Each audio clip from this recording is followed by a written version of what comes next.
primo progetto Porsche a 4 ruote motrici è del 1982, prototipo su base e carrozzeria Carrera, ma è 3 anni dopo che quanto messo su carta si concretizza in quel vero e proprio oggetto da collezione che si chiama 959, una vettura che in versione stradale vantava già la bellezza di 450 cavalli.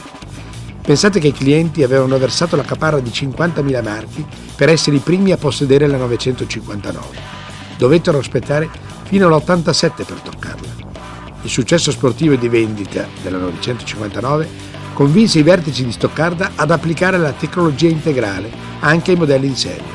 Ecco quindi nell'88 nascere la prima 911 a trazione integrale permanente, l'ex 911 ora 964 modello Carrera 4.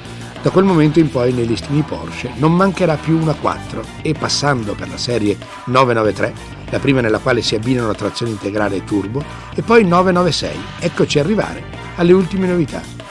Le 911, 997, Carrera 4 e Carrera 4S. Più snelle e più grintose rispetto alle 996, le Carrera 4 e 4S presentano un frontale notevolmente aggressivo che si proietta velocemente verso la coda allargata, con i parafanghi posteriori ampliati che contribuiscono a creare l'effetto Coca-Cola Bottle. Il ritorno principale è quello dei fari tondi, o meglio ovalizzati, che richiamano in maniera indiscutibile le classiche linee dei primi frontali 911. Notevoli anche i nuovi cerchi a 5 razze, ma tutte le migliorie estetiche varrebbero poco se sotto il look non ci fossero altrettante importanti e numerose novità. Prima caratteristica interiore, l'introduzione della doppia motorizzazione, un classico Porsche fino al 1977. Il motore potente nella versione base è incredibilmente aggressivo nella versione S, con la sigla che compare sul cofano posteriore, ed è un importante ritorno al passato ed alla tradizione. Le motorizzazioni sono identiche, boxer 6 cilindri a trazione posteriore, ma nella Carrera parliamo di una cilindrata pari a 3600 cm3 e 325 cavalli, mentre nella Carrera S andiamo oltre i 3800 cm3 con una potenza di 355 cavalli.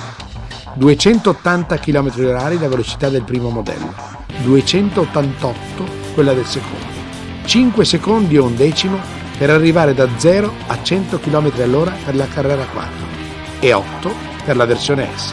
Plancia presenta i 5 classici quadranti della strumentazione di bordo di forma più ampia, nuovi sedili che avvolgono schiena e spalle, airbag laterali e un cronometro per stuzzicare tutti a provare il brivido della pista, che del resto mi ho voglia di affrontare subito, avendo comprato una Porsche di questo tipo. La S sembra una vettura incollata sull'asfalto, cambi di direzione immediati, un cambio eccezionale, dolce negli innesti e preciso nell'inserimento, un pedale dell'acceleratore con una reazione impressionante e lo stesso dicasi per quello del freno, con un salutare addio a quel fastidioso sottosterzo che contraddistingueva la 996. Il suono del motore meriterebbe un capitolo a parte. La Porsche ha realizzato un sofisticato modulatore con il quale si approfondisce il rombo ai regimi medi e lo si esaspera violentemente, oltre i 5.000 giri al minuto. Il risultato non si può descrivere a parole, va solamente ascoltato. La gamma, visto il successo della nuova 911, si è estesa a dismisura per soddisfare tutte le esigenze.